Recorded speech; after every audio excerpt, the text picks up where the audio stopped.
8.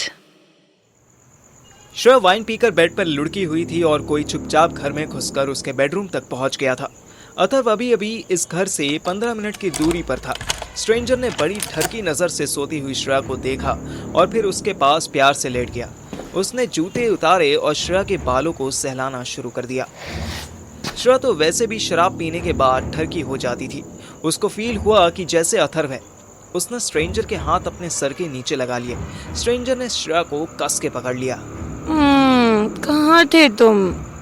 Stranger ने कोई जवाब नहीं दिया, बस धीरे से अपना मुंह श्रेया की नेक के पास ले गया।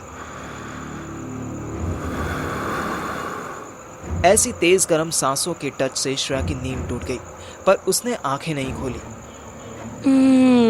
आज कुछ चेंज लग रहे हो। Your grip is so strong. फिर से जिम जाना स्टार्ट किया क्या? स्ट्रेंजर अब बातों में टाइम वेस्ट नहीं करना चाहता था। उसने श्रेया की नेक पर किसिंग स्टार्ट कर दी।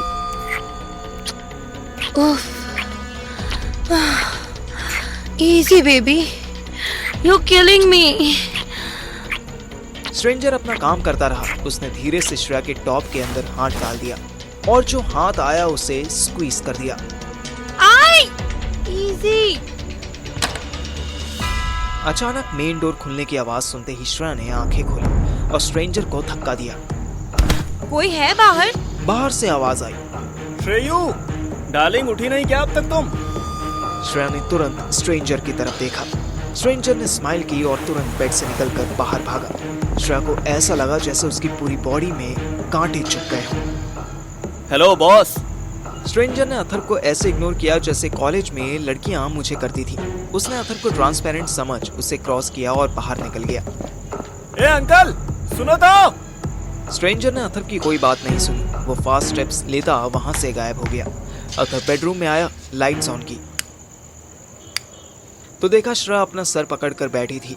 उसके बाल बिखरे हुए थे और फेस पर 12 बजे हुए थे। जो हुआ श्रेया अभी उसे प्रोसेस ही कर रही थी। ये कौन था श्रेयू? हाँ, किसको बुलाया था तुमने? आई डोंट नो, मैं तो सो रही थी। That weirdo came in this room And what? and lie down beside me. पता नहीं कैसे आया, कब आया। माँ का मदन चोपड़ा, अभी बताता हूँ। Atharva, wait, listen. अथर्व को गुस्सा आ चुका था और हम सब जानते थे कि जब अथर्व को गुस्सा आता था तो वो दुनिया की सबसे स्टूपिड हरकत कर देता था। अथर्व बाहर आकर बेवकूफों की तरह यहाँ वहाँ देखने लगा। उसे पता नहीं क्यों ऐसा लगा कि स्ट्रेंजर वहीं बाहर निकलकर किसी समोसे की दुकान पर खड़ा आलू चाट खा रहा होगा। इधर मैं मम्मी के सोने का इंतजार कर रहा था। सुबह से लेकर रात हो चुकी थी, पर हम तीनों के एडवेंचर्स ही खत्म नहीं हो रहे थे। ऐसे कहना तो नहीं चाहिए, पर मम्मी के हॉस्पिटल एडमिट होने से एक फायदा तो हुआ था कि अब मुझे घर जाने की जरूरत नहीं थी। मैं मस्त राधिका के घर जा सकता था, जो एक्चुअली आयशा भाभी का घर था। लेकिन उससे पहले मुझे राकेश सुमन के घर जाना था। हालांकि खुला चाकू लेकर घूमते छोटू की वजह से मेरा जाना थोड़ा रिस्की तो था, बट फिर भी मम्मी के लीवर के लिए मैं इतनी रिस्क तो ले ही सकता था।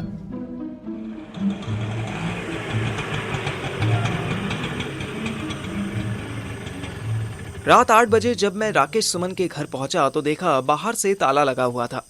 एक पड़ोसी ने बताया कि उसकी बॉडी को उसके गांव वाले ले गए। एक चांस था यार, वो भी लटक गया। अब क्या करूं? कहां से लाऊं 14 लाख? मैं इसे थिंकिंग में था कि इतना सारा पैसा कहां से लाऊं कि इतने टाइम में सुहानी का फोन आ गया। हाँ बोल सुहू, सब ठीक है ना? कुछ ठीक नहीं है यार। अथर्व ने मुझे और डोरेमो को घर तो छोड़ दिया, पर यहाँ अलग बवाल हो गया। अब क्या हो गया? तू ऐसे थका थका क्यों साउंड कर रहा है? क्योंकि थका हुआ हूँ मैं। तूने ही थकाया था दिन में, भूल गई? अरे धत यार, थक तो मैं गई यहाँ से समझाते हुए कि डोरेमो ने अब ड्रग्स लेना बंद कर दिया है, पर मम्मी मान ही नहीं रही। उल्टा अब मेरा घर से निकलना बिल्कुल बंद कर रही है। अरे पर तुझे किसने कह दिया कि तेरे डोकोमो ने ड्रग्स छोड़ दिया है? ये साला तो दोपहर में बिल्कुल ही बावला चौधा हो गया था। ओह गॉड, मम्मी आ रही है। तू साइड वाली बिल्डिंग में आ, मैं रात में आती हूँ बालकनी कूद कर, फिर बताती हूँ पूरी बात। प्लीज आना, हाँ बहुत बातें करनी है। अरे यार बट मेरे साथ प्रॉब्लम हो गई है। मेरी बात पूरी होने से पहले ही फोन कट चुका था। मैंने वापस घड़ी देखी, अभी 8:15 ही हुआ था। सुहानी से मिलने के लिए कम से कम 5 घंटे इंतजार करना था। भूख भी लग रही थी, इसीलिए मैं वापस हमारे नए घर में पहुंच गया। दरवाजा अथर ने खोला। उसका फेस बता रहा था कि उसका चूतिया कट चुका है। क्या हुआ तुझे? कुछ नहीं यार, दिमाग का दही हुआ पड़ा है। तो लस्सी बना ले, खुद भी पी और मुझे भी पिला। बहुत भूख लग रही है यार। भूख लग रही तो भोसड़ी के मेरे अखरोट खा ले। तभी किचन से आवाज आई। काम डाउन अथर्व, मैं डिनर बना रही हूँ, बस 10 मिनट्स और। मैंने अथर्व की तरफ डाउटफुल नजरों से देखा। ये डिनर बना सकती है? हाँ, ये डिनर बना तो सकती है, लेकिन हम उसे खा सकते हैं या नहीं वो बात की बात है। I can hear you. मैंने अथर्व को इशारा किया कि धीरे बोले। चिल्ला क्यों रहा है? वैसे क्या बना रही है? अब एक गधे का पिछवाड़ा बना रही है। जब तू इतनी रात को बाहर से आ रहा था तो खाना पैक करवाता हुआ क्यों नहीं लाया? हाँ? मैंने अथर्व के कंधे पर हाथ रखा और गहरी सांस लेकर बोला, शांत हो जा, पहले बता कि हुआ क्या है, फिर स्विगी से मंगवा लेंगे। अथर्व फट पड़ा। कोई भोसड़ी का यहाँ दिन में आया और इसके बेड पर लेटकर चला गया और इसको पता ही नहीं चला। बस एक बार वो हाथ आ जाए ना, इतना धोऊंगा ना उस साले को। अथर्व ने ऐसे ही गालियां बकते हुए दिन का पूरा किस्सा बता दिया। हालांकि उसकी बातों से ऐसा लगा जैसे वो स्ट्रेंजर बस श्रेया के साइड में सोया ही था कि अथर्व आ गया। बट यही बात मैंने श्रेया से कंफर्म करनी चाहिए तो मुझे उसकी आंखों में छूट दिख गया। हाँ, वो बस लेटा ही होगा, अभी तो टच भी नहीं किया था कि अथर्व ने मुझे बचा लिया। My hero, you saved me. My hero, you saved me. मक्खन लगवा लो उससे बस। श्रेया एक बड़ा सा केस रोल लेकर आई और टेबल पर रखकर बोली, डिनर इज रेडी। अथर्व, एक बार खाना खा लो, फिर जितना मन हो उतना शक कर लेना, ओके? हाँ, तो बाकी डिनर का है? बाकी क्या मतलब? This is our dinner. बस ये डब्बा? अरे डब्बा क्या, ओपन इट यार। मैं इस बंद डब्बे को देखकर बहुत क्यूरियस हो गया। मुझे लगा शायद वेज पुलाव है या वेज बिरयानी जैसा कुछ होगा, पर उसे खोला तो अबे ये तो मैगी है। भाई मैगी है या डूब के मर चुकी है? श्रेया जो बना के लाई थी उसे नूडल्स कहना नूडल्स की इंसल्ट थी। ये केसरोल एक बड़ा सा टब लग रहा था जिसमें बेचारे नूडल्स तैरना सीख रहे थे। ओह शट अप, मैंने YouTube से देखकर बनाया है, इसे सूपी नूडल्स कहते हैं। इसे बैल का मूत कहते हैं। पानी में हल्दी डालकर उबाल मार दिया है। छी यार Atharva, its food, you should respect it. भाई नखरे मत कर, क्या पता सिर्फ देखने में बुरा हो, टेस्ट अच्छा निकले। श्रेया ने मुझे घूर कर देखा। मैंने एक चम्मच सूप पिया। यम यम यम, टेस्टी है यार। मैंने फोक उठाया और खाने ही लगा था कि अथर्व के साथ साथ श्रेया को भी बिलीव नहीं हुआ कि इतना टेस्टी बना होगा। उन दोनों ने भी एक एक स्पून उठाया और अरे बेंच, इसकी कौन सा कायम चून डाला है? हाँ? इसमें अथर्व को खांसी आने लगी। मैं मुस्कुराया। श्रेया का स्पून अभी लिप्स तक पहुंचा ही था कि अथर्व की हालत देखकर घबरा गई। सॉरी यार, वो ब्लैक पेपर डाली थी, आई थिंक थोड़ी एक्स्ट्रा हो गई। हाँ? थोड़ी? ये बहुत ज्यादा है यार। चल अब नखरे मत कर, खा ले, वैसे भी खाली मिर्ची गले के लिए अच्छी होती है। भोसड़ी के गला बचेगा तो कुछ अच्छा होगा ना। खांसी नहीं रुक रही है मेरी। फाइनली हमने सूपी नूडल्स को साइड में रखा और स्विगी से श्रेया के लिए हाका नूडल्स, अथर्व के लिए डबल पैटी चिकन बर्गर और मेरे लिए दाल मखनी बटर रोटी ऑर्डर कर दिया। अबे सूप का क्या होगा? अरे बर्तन भी तो धोएगी ना अभी, गर्म पानी समझ के इसी से धो लियो। फक यू पार्थिव। ये डायलॉग अथर्व को बोल, मेरा ऑलरेडी रात का मामला सेट है। मतलब? मैंने श्रेया को आज रात सुहानी से मिलने के प्रोग्राम के बारे में बताया। Good, I will drop you. Atharva और मैंने भी कब से कार में रोमांस नहीं किया, क्यों बेबी? तुम इवनिंग से कुछ ज्यादा ही बटरिंग नहीं कर रही? मैं और बटरिंग? इम्पॉसिबल। मैं जानता था कि श्रेया जब गिल्ट में होती थी तो उसे छुपाने के लिए बटरिंग करती थी।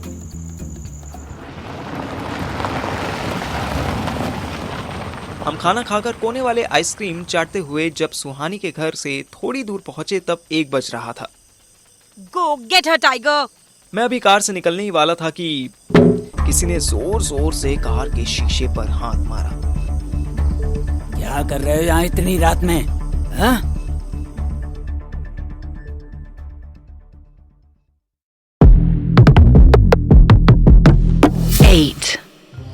रात के 1 बज रहे थे और तीनों सुहानी के घर से बस कुछ स्टेप्स दूर थे कि अचानक पापा ने कार पर जोर से हाथ मारा।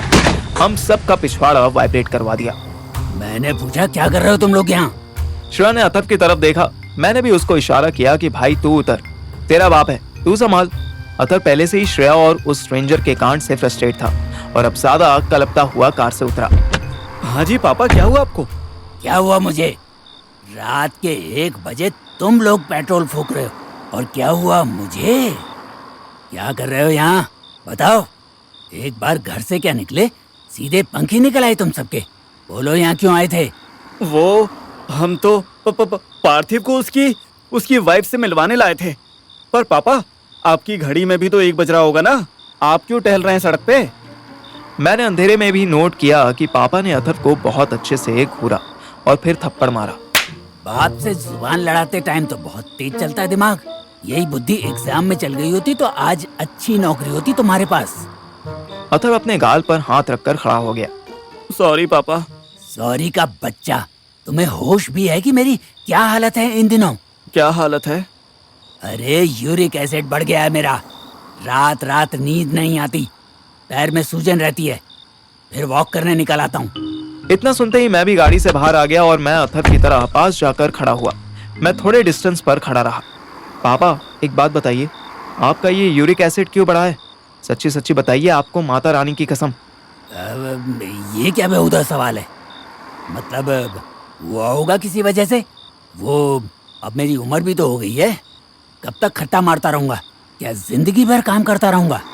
वेट पापा, इमोशनल मत करो आप। ये यूरिक एसिड ज्यादा विस्की पीने से होता है ना? सच्ची सच्ची बताओ। पापा इधर उधर देखने लगे, फिर धीरे से बोले, तुम लोगों को यूं रात में नहीं घूमना चाहिए।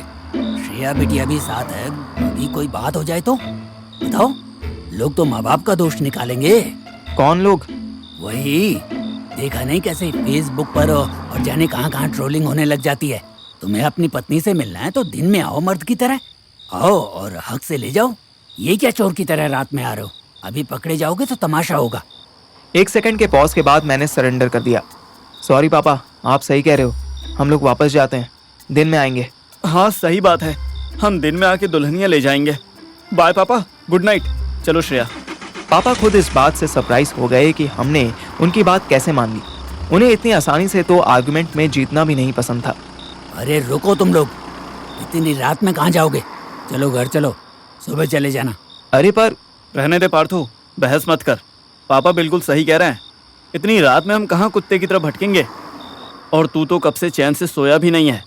तू मस्त ऊपर वाले रूम में सो जाइयो, मैं और श्रेया नीचे वाले रूम में एडजस्ट। ओह हेलो, कोई होटल नहीं है ये। श्रेया बिटिया तुम्हारी मम्मी के साथ सोएगी और हम सोएंगे तुम्हारे कमरे में, समझे? थैंक यू पापा, मुझे छत वाला कमरा देने के लिए। तुम्हें कमरा मिलेगा, वो भी अलग, वो भी अकेले रहने के लिए। ये कैसे सोच लिया तुमने? दिमाग खराब हो गया क्या? तुम वहीं सोओगे हमारे साथ। चलो, पहले ही 1 बजा दिया है, अभी और देर करनी है इनको। चलो। पापा खुद रात में भटक रहे थे और दोष हम पर दे रहे थे कि हम इधर उधर घूम रहे हैं। हम तो फिर भी गाड़ी में थे, पापा तो पैदल यात्रा करने निकले थे। फाइनली हम लोग घर पहुंचे और श्रेया को सोती हुई सुनीता आंटी के साथ एडजस्ट करके पापा, मैं और अथर्व एक ही रूम में आ गए। मैं तो वाकई इतना थका हुआ था कि फर्श पर गिरते ही सो गया, पर अथर्व के लिए पापा के साथ बेड शेयर करना थोड़ा ऑकवर्ड हो रहा था। वो या तो अकेले सोने का आदी था या फिर साथ में कोई लड़की को लेकर सोता था। ऊपर से अथर्व दिन में सोया भी था, उसकी बची कुची नींद पापा के खर्राटों ने उड़ा दी। सुबह सबसे पहले अथर्व ने बिस्तर छोड़ दिया। पूरी रात खुर्र खुर्र करके दिमाग खराब कर दिया पापा ने। अथर्व चाय बनाने के लिए किचन में घुसा ही था कि सुनीता आंटी भी आ गई। अरे तू कब आया? रात को। इधर आ मेरे पास। सुनीता आंटी ने अथर्व को कस के गले लगा लिया। कितना महक रहा है तू, कब से नहाया नहीं है? वो मैं, देखिए अब घर वाली बात हर जगह थोड़ी होती है। हम लोग जहाँ रुके हैं वहाँ पानी नहीं आता ठीक से। हाँ, पानी नहीं आता? आयशा के बड़ा हिंदू राव वाले घर में ही रुका है ना तू? है? आपको किसने बताया? लो, और कौन बताएगा? जिसका घर है उसी ने बताया। बोले अथर्व और पार्थिव परेशान थे तो मैंने उन्हें किराए पर दे दिया, पर डरती हूँ कि पता नहीं किराया देंगे या नहीं। हाँ, ऐसा बोला उन्होंने? ये क्या बात हुई? आंटी ने अथर्व को धक्का मारकर साइड किया और खुद चाय बनाने लगी। वही ना, हट मैं बनाती हूँ। वैसे उसकी बात में लॉजिक तो है, तू तो कोई काम करता नहीं, पार्थिव को भी करने नहीं देता, फिर तू किराया कहाँ से देगा? मम्मी यार पहले ही मनहूसियत मत लगाओ ना, काम कर रहे हैं हम दोनों, जल्दी ही पैसे भी मिलेंगे। आप ये बताओ कि आशा भाभी ने कुछ और तो नहीं बोला? और मतलब क्या? अरे और मतलब मैं और पार्थिव रह रहे हैं, और क्या बोला उन्होंने? अथर्व बस इतना कंफर्म करना चाहता था कि आयशा भाभी ने श्रेया के साथ रहने वाली बात भी बताई थी या नहीं, लेकिन सुनीता आंटी भी बहुत चंड थी। उन्हें समझ आ गया था कि अथर्व कुछ बुलवाना चाहता था, इसलिए वो उल्टा अथर्व को परेशान करने लगी। तू बता और क्या क्या करता है तू वहाँ पर? क्या मम्मी, मैं वहाँ करूँगा क्या? और मैं तो कितना शरीफ बच्चा हूँ, ये तो आप जानती ही हो ना। हाँ, तू और तेरा बाप, बस तुम दोनों ही तो शरीफ हो दुनिया में, बाकी सारे तो लुच्चे हैं। खैर, कुछ खाने को भी मिलेगा क्या? बिना ब्रश किए तो नहीं मिलेगा। और एक बात सुन ले ध्यान से, अकेले रहना है, जॉब करनी है, रेंट भरना है, सब ठीक है, लेकिन पापा से पैसे मांगने की सोचना भी मत। मैं पापा से क्यों पैसे मांगूंगा? हाँ, अगर मुझे उनसे ही लेना होता तो यहाँ रहने में प्रॉब्लम क्या थी? वो बात नहीं है, पापा की तबीयत इन दिनों ठीक नहीं रहती, कभी पैर में दर्द रहता है तो कभी पीठ में। उम्र हो रही है, परसों तरसों गाड़ी बंद पड़ गई तो खुद ही खींची बेचारे ने, पूरी पीठ अकड़ी हुई है तब से। अथर्व ने ब्रश करने वाली बात इग्नोर की और एक बिस्किट उठा लिया। तो इनका एक बार फुल बॉडी चेकअप क्यों नहीं करवा देती? वाह, मैं करवाऊं? इतना बड़ा जवान नाकारा बेटा होते हुए भी मैं चेकअप के लिए ले जाऊं? जहाँ जाके चाय दे के ना सबको। हाँ ठीक है, मैं ले जाऊंगा। एक मिनट, ये तो 3 ही कप है। हाँ तो मेरा कप ये रहा ना, मैं सब्जी चढ़ाते चढ़ाते चाय पी लूंगी, तू पापा और पार्थिव को देकर आ। बस, और किसी को नहीं देनी? अथर्व बार बार यही सोच रहा था कि सुनीता आंटी श्रेया का नाम क्यों नहीं ले रही। और किसे देनी है? मेरी बहू लेके आता तो उसे भी चाय मैं ही पिला देती, पर नसीब में बहू को चाय पिलाने का सुख कहाँ। ओफो, बस ना मम्मी, जब देखो तब मेलोड्रामा। और हाँ, राज आंटी की तबीयत खराब है, हॉस्पिटल हुआ ना आप। अथर्व हाथ में ट्रे लेकर अपने रूम में आने लगा। अरे क्या हुआ उसे? पता नहीं, पार्थिव बताएगा, शायद लिवर में कोई प्रॉब्लम है उनको। वो फिर दारू पीने लगी है। क्या कहा? कुछ नहीं, तू पापा को चाय दे पहले। अथर्व को अपने रूम में जाता देख सुनीता आंटी वापस किचन में चली गईं। अथर्व ने ना मुझे उठाया ना पापा को, उसने बस ट्रे रखी और सीधा सुनीता आंटी के रूम में श्रेया को ढूंढने पहुंच गया, पर श्रेया आंटी के बेडरूम में नहीं थी। अरे बहनचोद, ये कहाँ चली गई? अथर्व तुरंत अपने रूम में आया और मुझे जबरदस्ती उठा दिया। ओए कद्दू, उठ, जल्दी उठ। क्या है? श्रेया घर पे नहीं है। अच्छा, तो कहाँ है? मुझे क्या पता, उठना यार। उसने मेरा हाथ पकड़कर जबरदस्ती खींचकर बिठा दिया। मैं सपने में स्विमिंग पूल के अंदर तैरता हुआ सुहानी के साथ गुलू गुलू कर रहा था। हम दोनों छोटे छोटे कपड़ों में थे। अचानक अथर्व ने मुझे बैठा दिया तो ऐसा लगा जैसे मैं पानी से निकलकर रूम में आ गया। ओह क्या यार, कितना अच्छा सपना था। हट भाई, सपने छोड़, श्रेया का पता बता, वो पहले भी ऐसे ही गायब हो चुकी है, याद है ना? अबे पैनिक मत हो, वो दुबई था, वहां ढूंढना मुश्किल था, यहाँ क्या है? अभी एक कॉल करूंगा। और मैंने फोन निकाला और तुरंत श्रेया को कॉल लगाई। The number you have dialed is currently switched off. Please try again. Atharva ने भी सुन लिया कि फोन स्विच ऑफ था। यार ये चुपचाप मम्मी को सोता छोड़कर रात में गाड़ी लेकर निकल गई, मुझे तो डर लग रहा है भाई। तू डर मत, एक काम कर, पापा को उठा और चाय दे। वैसे सरप्राइजिंग नहीं है कि पापा अब तक सो रहे हैं। उन्हें सोने दे यार, तू जाग, मैं पापा को चाय देता हूँ। तब तक तू क्या करेगा? हाँ बता। सूसू जाऊंगा, सपने में पूरा स्विमिंग पूल देखा है मैंने, सोच ले कितनी सूसू आ रही होगी। अथर्व ने मुझे घिन वाली नजरों से देखा और पापा को उठाने लगा। पापा उठो, पापा। अरे अथर्व ने पापा का माथा छुआ तो देखा वो रोटी के तवे की तरह तप रहे थे। 8. अथर्व चाय हाथ में लेकर पापा को उठाने गया तो पता चला उन्हें तेज बुखार हो रहा है। पापा, पापा क्या हुआ आपको? इतना गर्म क्यों हो रहे हो? तब तक मैं भी हल्का होकर रूम में वापस आ चुका था। क्या हुआ बे, पापा को गर्म क्यों कर रहा है? अरे मैं नहीं कर रहा यार, ये हो रहे हैं, देख। मैंने भी पापा का शोल्डर छू के देखा तो गर्म लगा। यार तू जा सुनीता आंटी को बुला, अपने लेवल से बाहर का केस है ये। अथर्व तुरंत बाहर गया और ऑलमोस्ट 10 सेकंड में आंटी को वापस लेकर आया। आंटी घबराती हुई वापस आई और बिल्कुल अथर की तरह ही पापा का शोल्डर हिला हिला के उठाने लगी। ए जी उठो ना, सूरज सर पर चढ़ रहा है, और कितना सोओगे? पापा ने कोई रिस्पॉन्स नहीं दिया। अब सुनीता आंटी के साथ साथ मेरी और अथर्व की भी लुप लुप होने लगी। आंटी डॉक्टर को बुला लेते हैं। हैं? ठीक है, बुला ले। मुझसे ये पैनिक एटमॉस्फेयर बर्दाश्त नहीं हो रहा था, इसलिए मैं घर से बाहर निकल गया। पर अथर्व और आंटी की हिम्मत बढ़ाने लगा। उसने आंटी को कस के पकड़ लिया। आंटी की आंखों में आंसू बस कॉर्नर पर रुके हुए थे। अथर्व के गले लगाते ही आंख से बाहर लुढ़क पड़े। मम्मी हिम्मत रखो, कुछ नहीं हुआ है इनको। हाँ तो क्या होगा इन्हें? ठीक तो है, शरीर भी गर्म ही है अभी, पर ये कोई जवाब क्यों नहीं दे रहे? ए जी उठो ना, सुनो तो सही। अब धीरे धीरे सारा घर पैनिक मोड में आता जा रहा था। एक तो रात में श्रेया गायब हो गई थी।